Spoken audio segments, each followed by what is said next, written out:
नमस्कार, आप देख रहे हैं एक न्यूज। मैं हूं नाना। फिलहाल हम मौजूद हैं जींद के जंतर मंतर, क्योंकि जिस तरह से जंतर मंतर पे धरना चल रहा है तो जींद में भी आज एक नया जंतर मंतर आपको दिखा देते हैं। कैमरामैन को बोलूंगा, यहाँ पे रात के 9:30 से ज्यादा टाइम हो चुका है और यहाँ पे जो है जमावड़ा युवाओं का और उनके पेरेंट्स का और कुछ समाज सेवी यहाँ पे मौजूद हैं। उनसे भी हम बात करेंगे। जिस तरह से दिल्ली जंतर मंतर में लाठियां बांधेगी, पूरे देश के अंदर एक तरह से रोष की लहर फैल गई और एक छोटा सा प्रोटेस्ट पूरे देश का प्रोटेस्ट बन चुका है।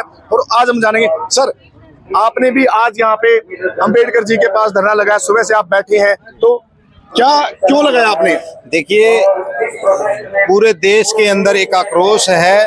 देश के युवाओं की जो 20 तारीख को एक कुचलने का काम उनको किया गया है, ये बहुत पीड़ादायक था और उसी पीड़ा का नतीजा है कि पूरे देश भर के अंदर, पूरी जनता के अंदर एक आक्रोश पैदा हो गया है। और उसी आक्रोश के तहत हमने भी प्रयास किया कि हम हमारे भाइयों के साथ में जाकर के दिल्ली जाकर के उनके साथ में बैठे, लेकिन जो जींद का प्रशासन है, जैसे उनको खबर मिलती है कि हम दिल्ली की तरफ जा रहे हैं, तुरंत प्रभाव से जो भी जाने वाले हैं उनको रोकने का काम किया जाता है, डिटेन करने का काम किया जाता है। तो मैं ऐसे हालातों के अंदर अब अगर हम वहां नहीं जा सकते, वहां जाकर के अपनी आवाज नहीं उठा सकते, तो फिर हमने विचार किया कि जो जींद के युवा है या जो जींद की जनता है, वो जो वहां जाकर के उन साथियों को मजबूती देना चाहती है, उनको एक प्लेटफॉर्म दे देते हैं ताकि वो यहाँ बैठ करके भी अपने देश के लिए, अपने देशवासियों के लिए, देश की युवा पीढ़ी के लिए, आने वाली नस्लों के लिए अपना आंदोलन जो है जींद से ही सुचारू रूप से चला सके और उन भाइयों को, उन बच्चों को कहीं ना कहीं ताकत देने का काम करें।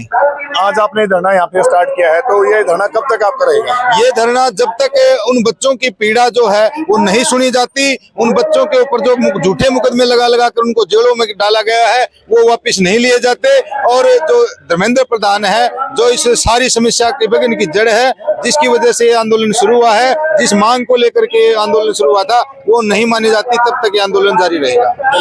जी, हमारे साथ युवा साथी मौजूद हैं, इनसे हम बात करें। सर, धर्मेंद्र प्रधान का इस्तीफा नहीं लिया जा रहा सरकार से, जबकि लाठियां बांधी जा रही युवाओं पे, क्या कहेंगे इस बारे में? सबसे पहली बात तो ये, जो आज लड़कों को लाठी बचा रहे हैं उनको ये नहीं पता क्यों उनके बच्चे हैं नहीं। अगर उनके लड़के होते तो उनका दर्द पता होता, बच्चे को दर्द क्या होता है। दूसरी बात, क्या वो बच्चे हिंदुस्तान के नहीं है? क्या वो बच्चे हमारे नहीं है? क्या वो न्यायिक मांग नहीं करे? अगर वो न्यायिक मांग करे तो इस्तीफा दो। वो मतलब इतना बड़ा क्या हो गई, वो मतलब इस्तीफा दे रहे हैं। मैं कुछ ना कुछ मतलब यहाँ ना कहीं कपड़ा है, रोड़ा है, सारी बात है। और आज हम ये कहते हैं, आज हमारे सुनील भाई ने धरना प्रदर्शन किया है, हम भी सरकार को एक हफ्ता समय देते हैं। उसके बाद हम भी, मैं जनता जनता पार्टी का जिला प्रदेश रखता हूँ, हम भी यहाँ भूख हड़ताल करेंगे। हर आदमी 24 घंटे लेके चलेगा भूख हड़ताल की, और इसका यही धरना हम भाई के साथ रहेंगे और सरकार से मांग करते हैं जल्द से जल्द उसको इस्तीफा दिया जाए धर्मेंद्र प्रधान का। आज कांग्रेसों की एक समिति मिली है जेपी नड्डा जी से, और वहां पे उन्होंने कल तक का टाइम मांगा है। तो कल तक का टाइम क्यों मांगा है, क्यों आज कोई डिसीजन क्यों नहीं हो पाया, इसका क्या? ये सरकार की नीति है। पहले भी उन्होंने CID बिठाई थी, वहाँ आपको पता होगा मनीषा हत्याकांड बहन जी का हुआ था भिवानी में, क्या उसकी न्याय जांच हुई? आप पूछो सरकार से, क्या उसकी हुई? कुछ नहीं हुई। लोग बैठे गए, उठाए गए, बैठे गए, उठाए गए, लेकिन कुछ नहीं हुआ। इस सरकार में किसी का बोलबाला नहीं है। गरीब की उम्र है और ये बड़े साहूकारों की सरकार है और उन्हीं का राज चलता है इसमें, और गरीब आदमी मरी ही मर है। आप सबको पता होगा, किसी से जाए पूछ लो आप चाहिए। आज नरेंद्र मोदी जी, भारत के प्रधानमंत्री ने अपने मंत्रियों को एक नया मैसेज दिया है कि आप इंस्टाग्राम को इस्तेमाल करें और इसके ऊपर एक्टिव रहें, तो इसके बारे में क्या है? कल हमारे माननीय प्रधानमंत्री ने रात को 12 बजे कहा। 12 बजे का मतलब क्या होता है? वो दिन में कह सकते थे सब, मतलब वो तो काम हो गया ना, सारे सो गए, कॉकरोच भी सो गए, हम भी सो गए, उनके गनमैन भी सो गए, सब सो गए। वो सोने के बाद क्यों मैसेज करते हैं, तो दिन में क्यों नहीं करते?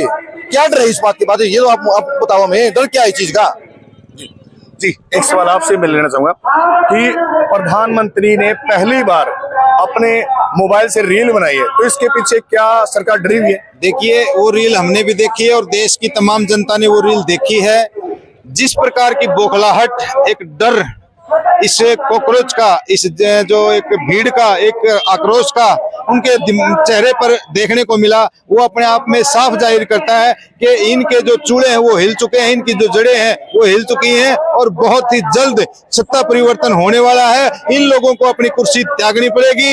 ये जो एक अहंकार पाले बैठे थे कि जनता हमारी गुलाम है, अरे जो जनता आपको कीमती वोट देकर बना सकती है वो आपको अपना कीमती वोट दे करके आपसे वो जो कुर्सी है उसको छीन भी सकती है। ये जनता है, ये जनता जनार्दन होती है, ये किसी भी हद तक जा सकती है, इसका कोई अंत नहीं है। इसलिए ये अहंकार पालना छोड़ो कि भाई आप लोग सर्वे सर्वा हो गए, देश के राजा बन गए। आपका राजा को रंक बनते हुए ज्यादा समय नहीं लगेगा। ये देश की जनता ही है जो आपको राजा बनाती है, वो ये देश की जनता ही है जो आपको रंक भी बना सकती है। ये बहुत पुराना इतिहास रहा है। यहाँ बहुत बड़े बड़े खलीफा आ लिए, बहुत बड़े बड़े राजे महाराजे आ लिए, बहुत बड़े तानाशाह आ लिए, वो इसी प्रकार से जनता के द्वारा ही खदेड़े गए हैं और इन लोगों की जो जड़ें हैं वो जनता के द्वारा ही हिलाई गई हैं और ये जनता ही इनको आने वाले समय में सबक सिखाने का काम करेगी। तो मैं सारी जो हमारे युवा पीढ़ी है उसको और देश की जनता से आह्वान करना चाहता हूँ कि इस तानाशाही के खिलाफ में आप लोगों को सभी को एकजुट होने का अवसर है।